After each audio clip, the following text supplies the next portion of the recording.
할렐루야. 네, 반갑습니다. 우리 같이 함께 앞뒤좌우로 인사하실까요? 잘 오셨습니다. 네.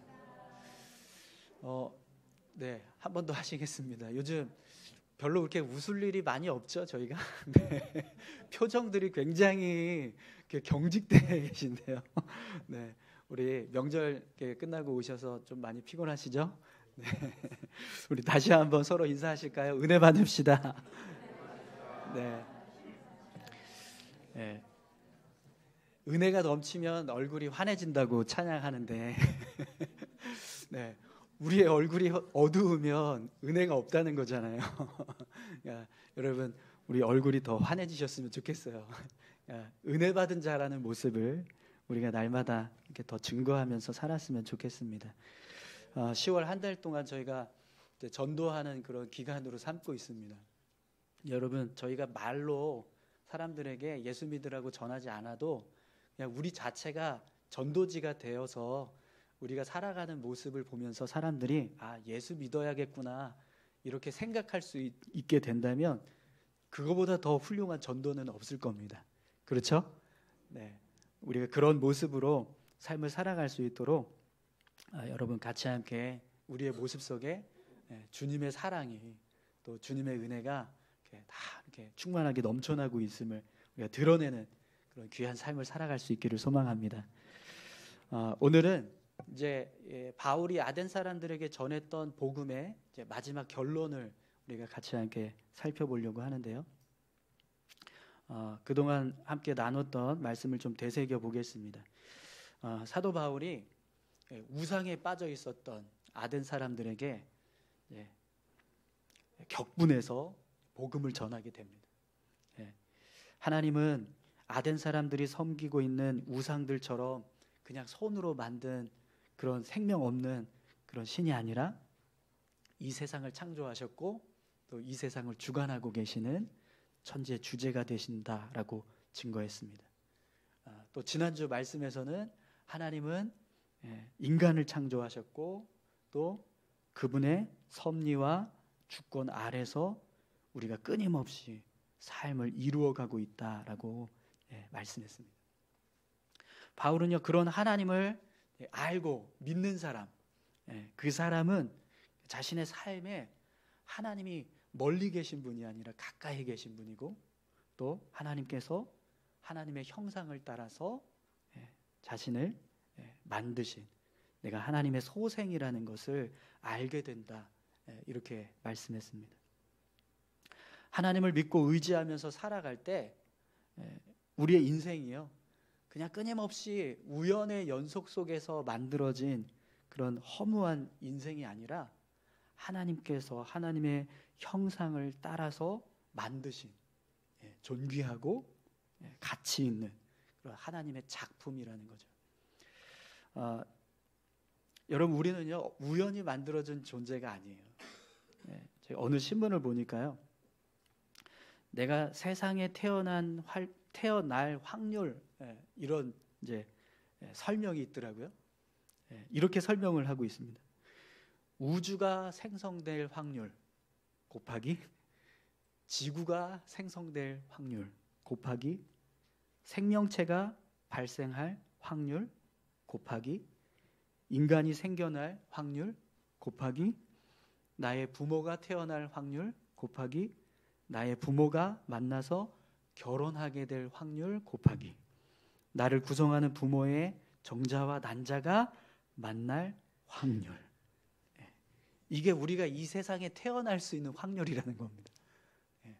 확률로만 보면 인간은요 정말 허무하기 그지없는 그런 인생처럼 보입니다. 그런데 성경은요, 우리가 이렇게 헤아릴 수 없는 그런 불가능한 가능성을 뚫고 우연히 만들어진 존재가 아니라 하나님께서 하나님의 형상대로 하나님의 뜻대로 창조하신 창조물이다라고 말씀하고 계십니다. 사랑하는 성도 여러분, 오늘 저와 여러분들이 하나님께서 만드신 아주 소중한 작품들인 줄 믿습니다. 이렇게 사도 바울이요 아덴 사람들을 향해서 이제 참되신 하나님을 소개했습니다. 그런데 이제 사도 바울의 이 복음이 그냥 여기서 끝나지 않고요. 아주 중요한 사실들을 또 말씀하고 있습니다. 오늘 이제 바울이 전하는 복음의 결론 부분인데요.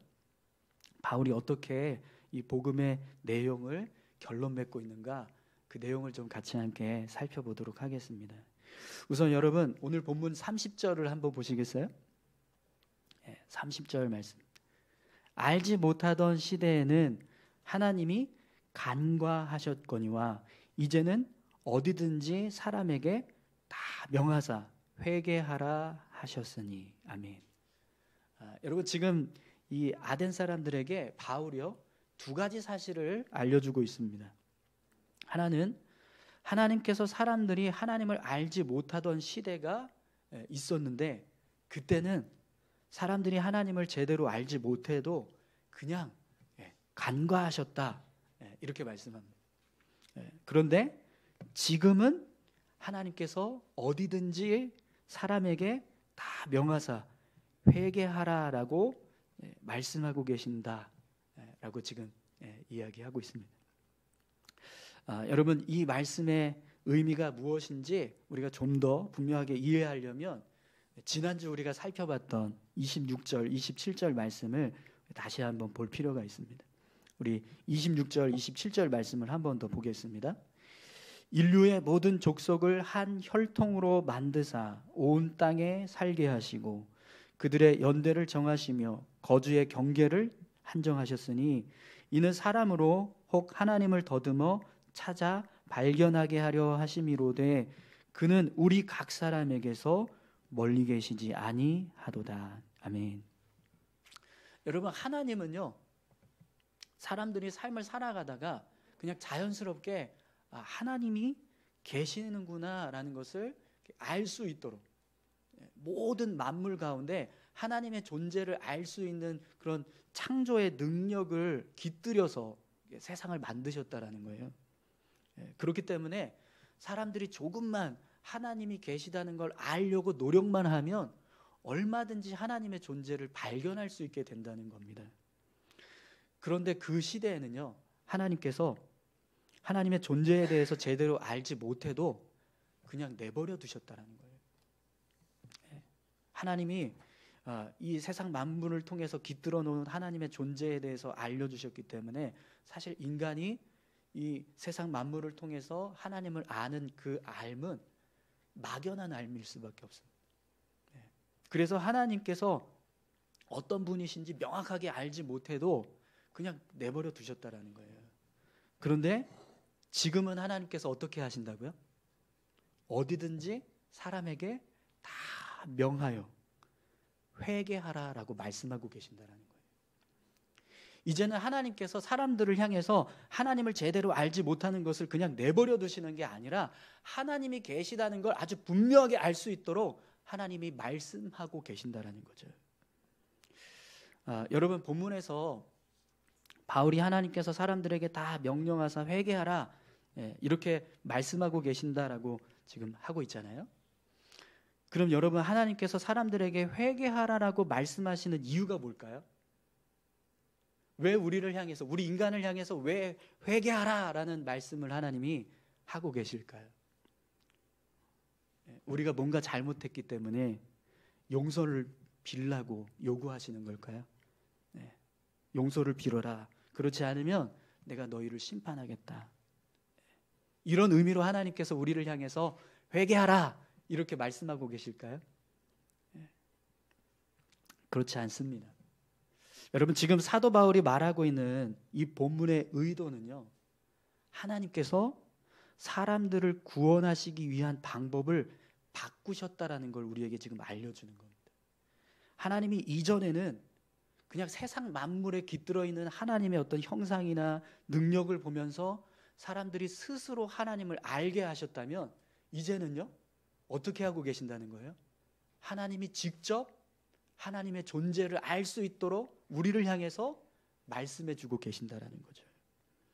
그래서 여러분 오늘 본문에서 회개하라라고 하는 이 단어를 헬라어로는 메타노에인이라는 단어를 쓰고 있습니다. 근데 이 단어의 뜻이 뭐냐면 용서하라, 용서를 빌라, 죄를 인정하라 이런 의미가 아니라 생각하는 것을 바꿔라, 자기의 마음과 태도를 바꿔라 이런 뜻을 가지고 있어요.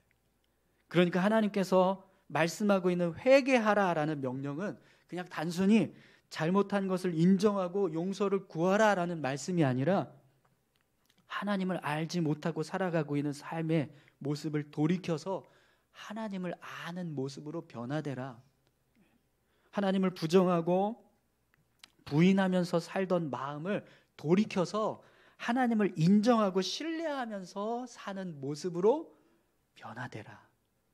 이걸 하나님께서 우리에게 말씀하고 계신다라는 거죠. 하나님께서요, 너희들 잘못했지. 그러니까 빨리 용서를 빌어. 그래야 내가 너희를 심판하지 않을 거야. 이렇게 말씀하시는 게 아니라 내가 있다는 것을 좀 더 제대로 알고 살았으면 좋겠다. 이제는 내가 이 세상을 창조하고 주관하고 있는 천지의 주제라는 걸 제대로 인식하면서 살 수 있었으면 좋겠다. 그래서 그런 하나님의 존재를 알려주시기 위해서 직접 우리에게 말씀하고 계신다라는 거죠. 여러분, 지금 우리가 살고 있는 이 시대는요, 하나님께서 직접 우리에게 하나님이 계시다는 것을 알려주고 계시는 시대예요. 여러분, 하나님께서 바울을 통해서 아덴 사람들에게 복음을 전하게 하셨습니다. 그럼 그 이유가 뭘까요? 왜 아덴 사람들을 향해서 바울이 복음을 전하는 일을 하게 하셨을까요? 아덴 사람들을 향한 하나님의 진노가 임박해 있기 때문에 그걸 알려주기 위해서입니까? 너희들 이제 곧 심판받을 거야. 두려워하면서 있어야 돼. 이걸 알려주기 위해서 하나님이 사도 바울을 통해서 아덴 사람들에게 복음을 전하게 하셨을까요? 아니죠. 하나님께서 아덴 사람들에게 복음을 전하게 하신 이유는 그들을 긍휼히 여기셔서 구원하시기 위해서. 그렇지 않습니까? 그들의 영혼을 구원하시기 위해서 지금 복음을 전하게 하고 계신 거예요. 아덴 사람들은 하나님을 알지 못한 채 우상에 빠져서 살고 있습니다. 그렇기 때문에 그들이 언젠가 하나님 앞에 서게 되면 어떤 일들을 겪게 될까요? 영원한 심판을 받게 됩니다. 그 모습을 하나님께서 아시고 안타까우셔서 그런 이제 심판받아야 될 영혼들을 구원하시기 위해서, 한 영혼이라도 더 살리기 위해서 바울을 통해서 복음을 전하게 하고 계신다라는 거죠. 여러분, 하나님은요, 이 세상 만물을 창조하신 분이십니다. 아멘이십니까? 네. 그리고 이 세상에 살고 있는 모든 생물은 하나님께서 만드신 피조물이에요. 그것은요, 인간도 예외가 아닙니다. 그런데 여러분, 그런 피조물인 인간이요, 하나님을 믿지 않습니다. 하나님을 끊임없이 부인하면서 살고 있어요.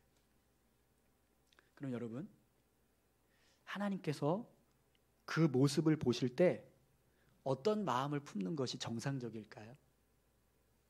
야, 이놈들 봐라. 내가 생명을 불어넣어서 기껏 만들어 주었더니 나를 부인하고 부정해?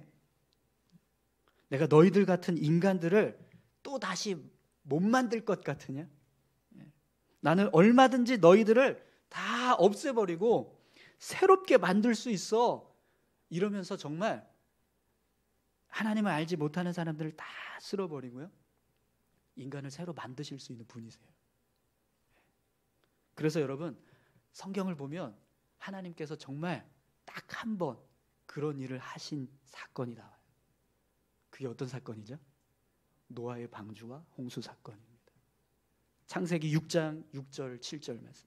땅 위에 사람 지으셨음을 한탄하사 마음에 근심하시고 이르시되 내가 창조한 사람을 내가 지면에서 쓸어버리되 사람으로부터 가축과 기는 것과 공중의 새까지 그리하리니 이는 내가 그것들을 지었음을 한탄함이니라 하시니라. 아멘. 하나님께서 사람을 창조하신 걸 후회하시고 세상을 물로 심판하십니다.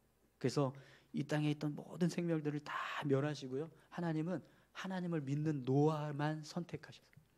그래서 그의 가정을 통해서 새로운 인류를 세워가셨습니다. 여러분, 하나님은요 이런 일을 하실 수 있는 분이세요.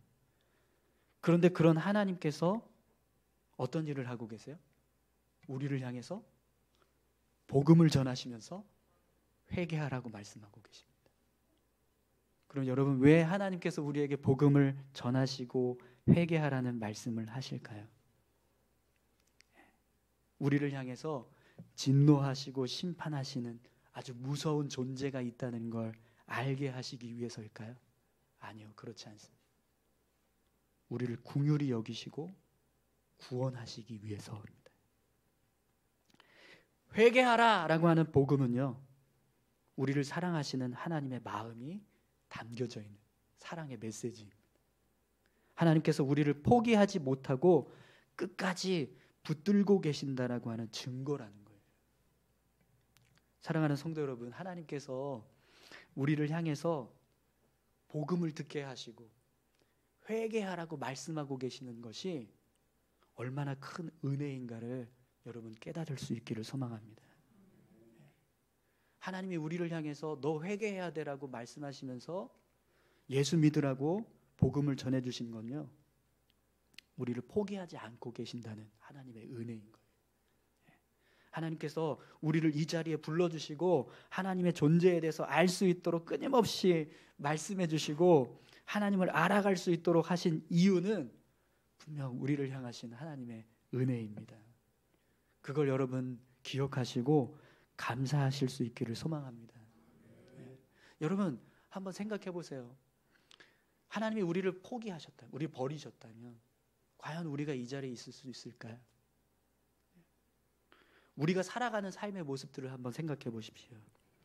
하나님이 우리의 삶을 보실 때 얼마나 인정할 수 있고 귀하게 여길 수 있고 또 칭찬하실 수 있는 삶을 우리가 살고 있습니까? 우리의 삶의 모습들, 우리가 일상에서 생활하고 있는 삶의 모습들, 우리가 한 주간 동안 세상에 나가서 말하고 행동하고 생각하고 삶을 살아가고 있는 그 모습들을 보시면 사실 하나님께서 선하다, 의롭다, 내가 너희들을 칭찬하겠다, 잘하고 있다, 그렇게 말씀하실 수 있는 모습보다 부끄럽고 연약하고 죄된 모습들이 훨씬 더 많습니다.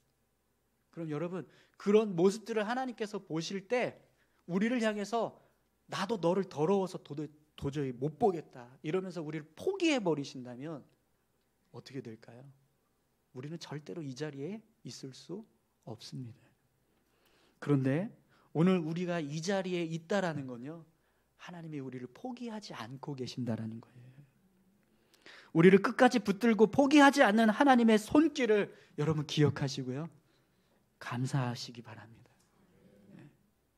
자, 그럼 여러분, 왜 하나님께서 하나님을 알리는 방법을 이렇게 바꾸셨을까요? 인간들이 스스로 그냥 알 수 있도록 그냥 내버려 두시던 시대가 있었는데 왜 이제는 하나님이 직접 하나님의 존재를 알게 하시는 그런 일을 하고 계실까요? 그 이유가 있습니다. 여러분 31절 말씀을 한번 보시죠. 이는 정하신 사람으로 하여금 천하를 공의로 심판할 날을 작정하시고 이에 그를 죽은 자 가운데서 다시 살리신 것으로 모든 사람에게 믿을 만한 증거를 주셨음이니라 하니라. 아멘. 여러분 이 말씀을 보시면 사도 바울이 지금 두 가지 사실을 이야기하고 있다는 걸 알 수 있어요. 하나는 정하신 사람으로 하여금 천하를 공의로 심판할 날을 작정하셨다라는 겁니다. 여러분 이게 무슨 말이죠? 예수님을 통해서 이 땅을 심판하실 날을 하나님이 정하셨다라는 거예요. 재림과 함께 이 세상을 심판하실, 공의로 심판하실 날이 정해져 있다라는 거죠. 또 하나는요, 그를 죽은 자 가운데서 다시 살리신 것으로 모든 사람에게 믿을 만한 증거를 주셨기 때문이다. 이게 무슨 뜻입니까? 예수님을 이 땅에 보내셔서 십자가에 달려 죽게 하시고 3일 만에 부활하심으로 그를 통해서 구원을 얻을 수 있는 길을 여셨다. 그럼 여러분, 왜 하나님께서 이 두 가지 이유를 가지고 하나님의 존재를 알리는 방법을 바꾸셨는가? 그 이유를 한번 생각해 보겠습니다. 우선 여러분, 첫 번째 이유를 한번 생각해 보시죠. 하나님께서 정하신 사람으로 하여금 천하를 공의로 심판할 날을 작정하셨다고 말씀하세요. 언젠가 하나님이 이 세상을 정말 하나님의 공의로 다스리셔서 심판하실 날이 있다라는 거거든요. 그럼 여러분, 하나님께서 이 세상을 이렇게 심판하시기로 정하신 날을 계획하고 계신다고 한다면, 그것을 만약에 우리를 향해서 전혀 알려주시지 않고 하나님만 알고 있다고 생각을 해보세요. 하나님이 세상을 심판하실 날을 정하셨어요. 어느 날인지는 몰라요. 그런데 하나님께서 그 날을 작정하고 준비하고 계세요. 그런데 그 사실을 우리에게 전혀 말씀해 주시지 않는 거예요. 그리고 하나님은 그냥 그 날이 올 때까지 기다리고 계세요. 그럼 여러분, 그 모습이 과연 우리를 사랑하시고 우리를 구원하시기 원하시는 하나님의 모습이라고 할 수 있을까요? 아니죠. 정말 하나님께서 우리를 사랑하시고 우리를 구원하시기를 원하신다면 하나님이 이 세상을 공의로 다스리실, 심판하실 날이 있다는 사실을 우리에게 알려주셔야 합니다. 그렇죠? 그래서 하나님께서 지금 이 날이 정해져 있다는 사실을 아시고 우리를 향해서 하나님의 존재가 있다는 것을 계속해서 말씀하시는 일을 하고 계신다라는 거예요. 우리가 하나님의 공의로 심판을 받아야 할 날이 정해져 있는데 하나님께서 그 날을 우리에게 전혀 알려주시지 않고 그 날이 될 때까지 침묵하고 계신다면 그것은요, 우리를 구원하시는 하나님의 모습이 아닌 겁니다. 그런 하나님은 우리를 구원하시기 위해서, 우리를 사랑하시기 때문에 그 날이 정해져 있다는 것을 준비하시면서 우리에게 끊임없이 말씀하고 계시는 겁니다. 하나님께서 정말 인간을 사랑하시는 분이라면 하나님께서 세상을 공의로 심판하실 날이 정해졌다는 사실을 알려주셔야 합니다. 그날이 언제인가까지는 알려주시지 않는다 할지라도 그런 날이 올 것이라는 사실을 우리에게 말씀해 주셔야 하는 거죠. 그래야지만 하나님의 사랑이 진실하다는 것을 알게 됩니다. 또 여러분, 하나님은 선하시고 의로우신 분이십니다. 아멘이십니까? 하나님은 분명히 불의하지 않으세요. 악하지 않으십니다. 선하고 의로우신 분이세요. 그러면 그런 하나님께서 당신이 만들어 놓은 피조물들이 죄악 가운데 빠져서 삶을 살아가고 있다고 해서 언젠가 그들을 다 쓸어버릴 심판의 날을 준비하고 계세요. 그런데 그 사실을 혼자만 알고 있는 겁니다. 여러분, 과연 그 모습이 선하고 의로운 모습이라고 할 수 있을까요? 정말 하나님께서 선하고 의로우신 분이라고 한다면 우리를 향해서요, 그 날이 있다는 걸 알려주셔야 합니다. 여러분, 어떤 사람이요, 아주 미워하는 원수가 있어요. 근데 그 원수를 제거하기 위해서 땅에다가 구덩이를 파놓고 아주 날카로운 대나무 꼬챙이들을 막 수없이 꽂아 넣는 거예요. 그리고 그걸 아무도 모르게 다 싹 덮어버렸어요. 그리고 원수가 그 길을 지나가다가 구덩이에 빠지기만을 기다리면서 지켜보고 있습니다. 여러분, 그 모습을 한번 상상해 보십시오. 그 모습이 여러분 어떻게 보이십니까? 선하고 의롭다고 할 수 있을까요? 그 원수가 아무리 큰 죄를 범하고 아무리 밉고 싫어도요, 그렇게 원수가 죽기만을 바라면서 구덩이에 빠지기를 기다리고 있는 그 모습은요, 절대로 선하고 의로운 모습이 될 수 없습니다. 그것처럼 여러분, 하나님은요, 우리가 심판받기를 바라시면서 기다리시는 분이 아니라는 거예요. 하나님은 그런 불의하고 악한 분이 아니십니다. 하나님, 우리가 죄악 가운데 빠져서 살고 있다라고 해도 우리가 심판받는 것을 기뻐하시는 분이 아니라는 겁니다. 그래서 하나님이 스스로 사람들이 하나님을 알게 하시던 시대가 있었는데도 불구하고 그걸 바꾸셔서 이제는 직접 하나님이 계시다는 걸 알 수 있도록 우리에게 말씀하고 계신다는 거죠. 그래서 여러분, 사도 바울과 같은 믿음의 사람들을 통해서 복음을 전하게 하시는 겁니다. 사랑하는 성도 여러분, 하나님은 우리를 사랑하십니다. 그분은 선하고 의로우신 분이세요. 그렇기 때문에 죄악 가운데 빠져서 사는 우리를 건져주시고 이 자리에 우리를 불러주신 겁니다. 여러분께서 이 자리에 앉아 계시는 이유는요, 분명히 하나님의 우리를 사랑하시는 증거입니다. 그걸 여러분 기억하셔야 합니다. 하나님께서 우리에게 정하신 사람으로 하여금 천하를 공의로 심판할 날을 작정하셨다라고 하는 사실, 이 사실을 지금 우리에게 알려주고 계시는 이유는 분명 우리를 사랑하시는 하나님의 사랑 때문입니다.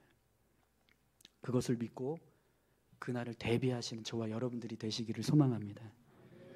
또 여러분, 하나님께서 인간을 공의로 심판하실 날을 작정하셨다라고 말씀하셨는데, 본문을 보시면 또 한 가지를 정하신 것이 있습니다.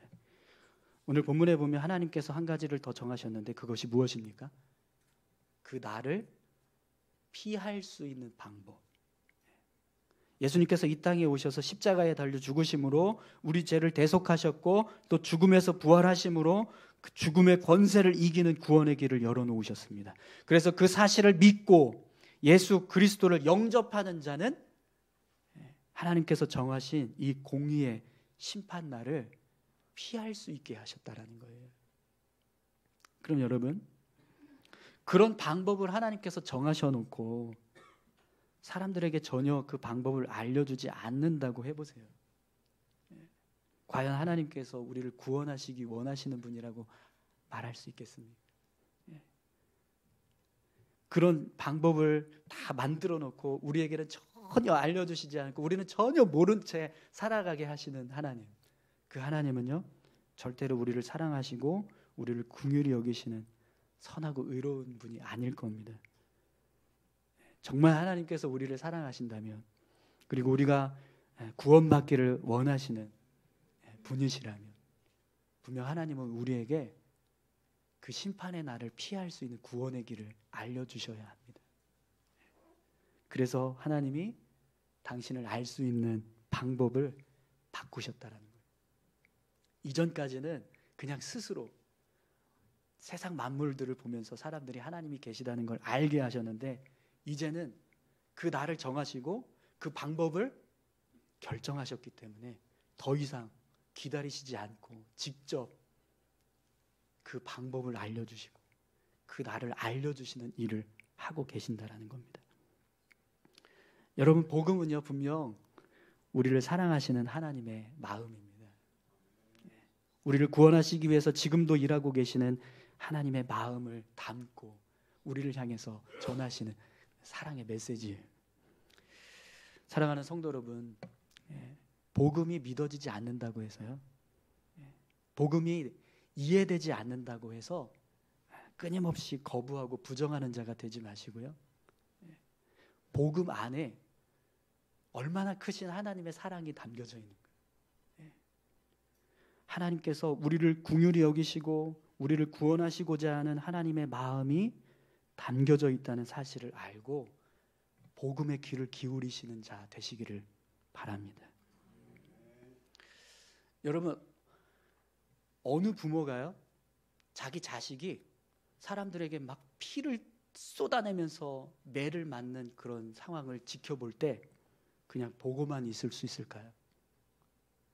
어느 부모가 자기 자식이 다른 사람의 죄 때문에, 내 죄도 아니고 다른 사람의 죄 때문에 사형장으로 끌려가고 있는 모습을 볼 때 그냥 가만히 볼 수 있는 부모가 있을까요?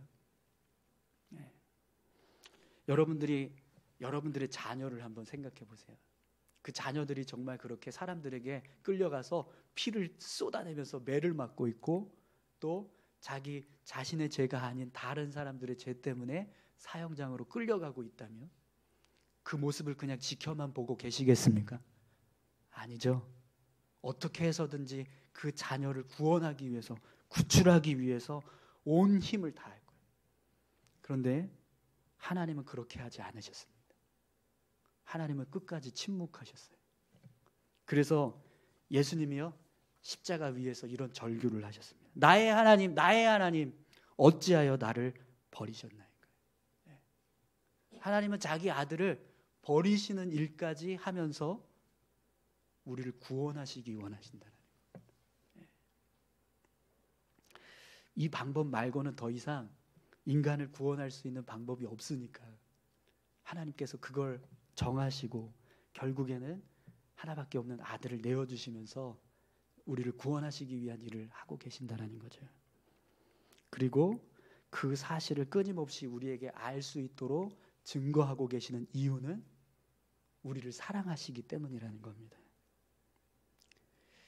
여러분, 아까도 말씀드렸지만 우리가 살아가는 삶의 모습들을 한번 보십시오. 하나님이 이렇게까지 나를 붙잡을 만큼, 이렇게까지 나를 포기하지 않을 만큼 정말 하나님 앞에서 온전한 모습으로 삶을 살아가고 계십니까?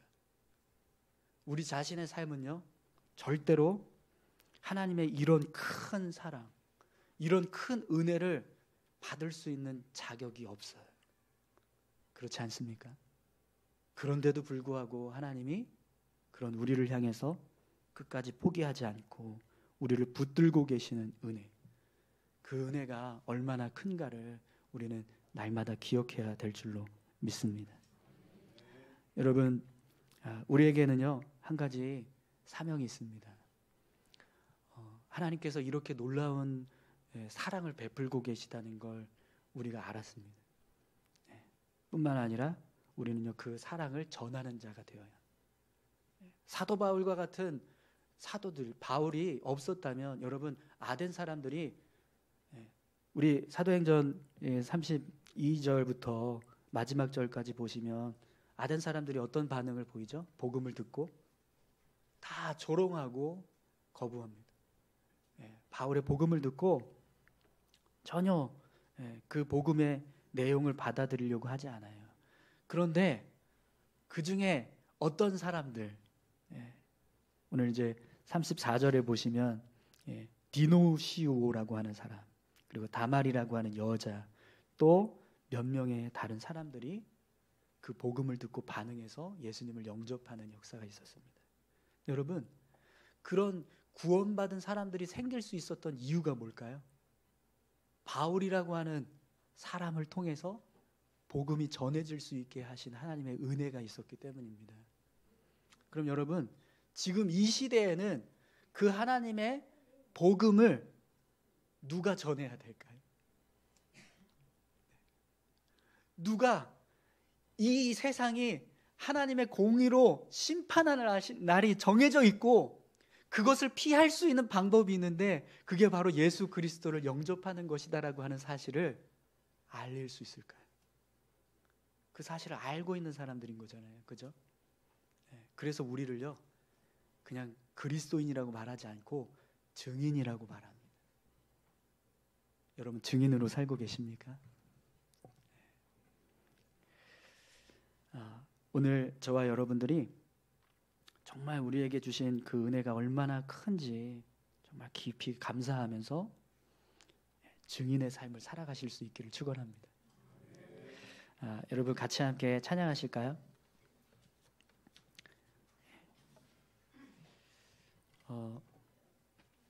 은혜라는 찬양인데요, 우리가 잘 아시는 찬양입니다. 여러분, 이 찬양의 가사를 보시면 모든 게 다 하나님의 은혜라고 이야기를 해요.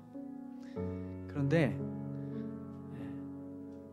그게 은혜가 되려면 하나님이 정말 내게 은혜를 베풀어 주고 계신다는 사실을 깨달아야만 은혜가 됩니다. 그 은혜를 깨닫지 못하면 모든 게 은혜다라는 건 인정할 수 없습니다. 여러분, 정말 우리의 인생의 모든 것들이 다 은혜라고 믿으십니까?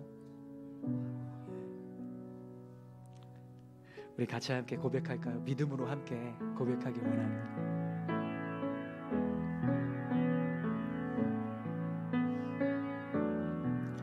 내가 누려왔던 모든 것들이, 내가 지나왔던 모든 시간이 내가 걸어왔던 모든 순간이 당연한 것 아니라 은혜였소. 아침 해가 뜨고 저녁에 너의 봄의 꽃향기와 가을의 열매, 변하는 계절의 모든 순간이 당연한 것 아니라 은혜였어. 모든 것이 은혜,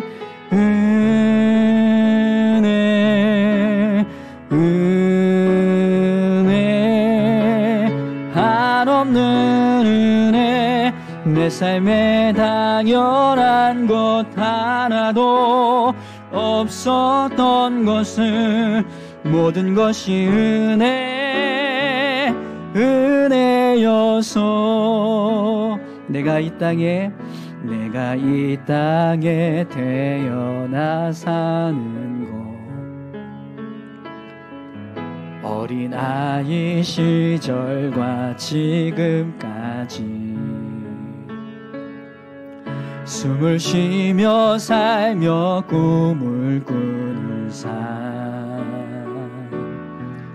당연한 것 아니라 은혜여서 내가 하나님의 자녀로 살며 오늘 찬양하고 예배하는 삶, 복음을 전할 수 있는 축복이 당연한 것 아니라 은혜여서 모든 것이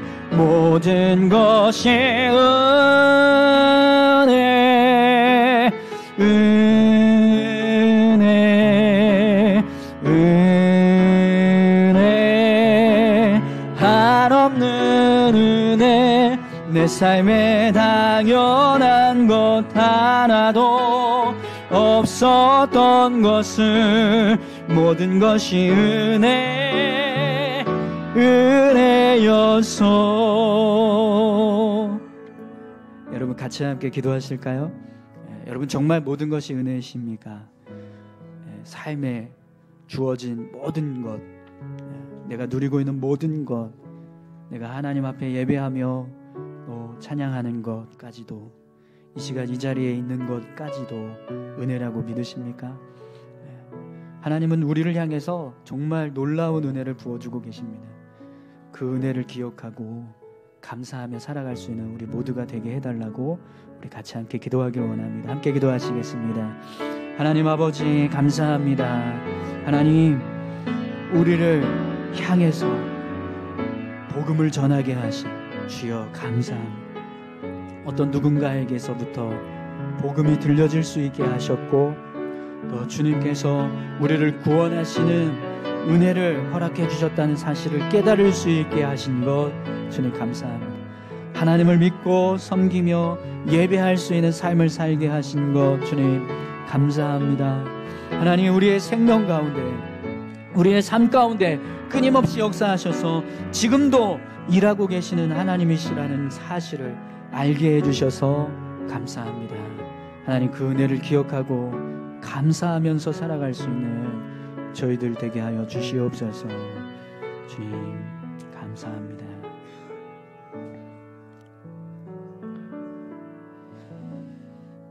하나님 아버지, 사도 바울이 우상에 빠져있던 아덴 사람들을 향해서 복음을 전했습니다.